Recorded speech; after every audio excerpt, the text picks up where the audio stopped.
મારું નામ હર્ષ વાસુદેવભાઈ મુત્રેજા છે. રાજકોટમાંથી બજરંગ દળમાં મધ્ય જિલ્લો છે, એમાં સંયોજકની જવાબદારી છે. અત્યારે ગઈકાલે આપણે તમે જોયું જમ્મુ કાશ્મીરમાં જે પહલગામમાં જે આપણે હિન્દુઓની હત્યા થઈ, ધર્મ પૂછીને, જ્ઞાતિ નહીં ધર્મ પૂછીને જે હત્યા કરવામાં આવી, એનું વિશ્વ હિન્દુ પરિષદ બજરંગ દળ ખૂબ જ વખોડી કાઢે છે. ઝલક કાર્યક્રમ આજે પુત્ર દળનો કાર્યક્રમ કરવામાં આવેલ છે. અમે સરકારશ્રીને એક જ નિવેદન કરીએ છીએ, જે બીજી વાર આવી ઘટના પ્રવાસીઓની ઘટના ન બને, કારણ કે આપણી અમરનાથની યાત્રા થઈ છે, પછી અમારે વિશ્વ હિન્દુ પરિષદ બજરંગ દળની શૌર્ય યાત્રા બુઢામાના યાત્રા થઈ છે.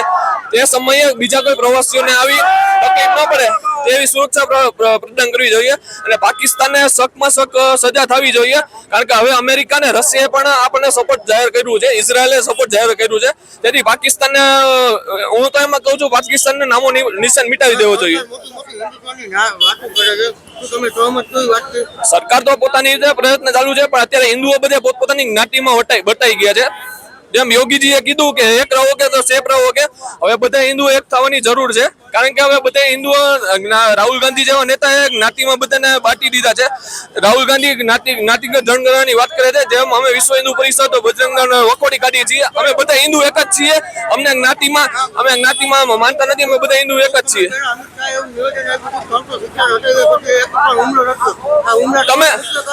તમે જોઈ શકો છો અત્યાર સુધી હમણાં છેલ્લા 4-5 મહિનાથી ઉમર અબ્દુલ્લાની સરકાર હતી. એની પહેલા તમે જોઈ શકો છો કે હુમલા નહોતા થયા. જ્યારથી ઉમર અબ્દુલ્લા જે સરકાર આવી ત્યાર પછી પહેલો હુમલો છે. અને પ્લસમાં રાહુલ ગાંધી અત્યારે અમેરિકાની મુલાકાતે છે. તમે જોઈ શકો છો ગમે ત્યારે Rahul Gandhi out of India જાય છે ત્યારે આવા હુમલાઓ થતા રહેતા હોય છે. એટલે હું તો માનું છું કે આમાં હું કોઈ પણ પક્ષનો સમર્થક નથી, પણ હું એમ કહી શકું રાહુલ ગાંધીજી દેશદ્રોહી છે, બરોબર છે, એની આ યોજના હોઈ શકે.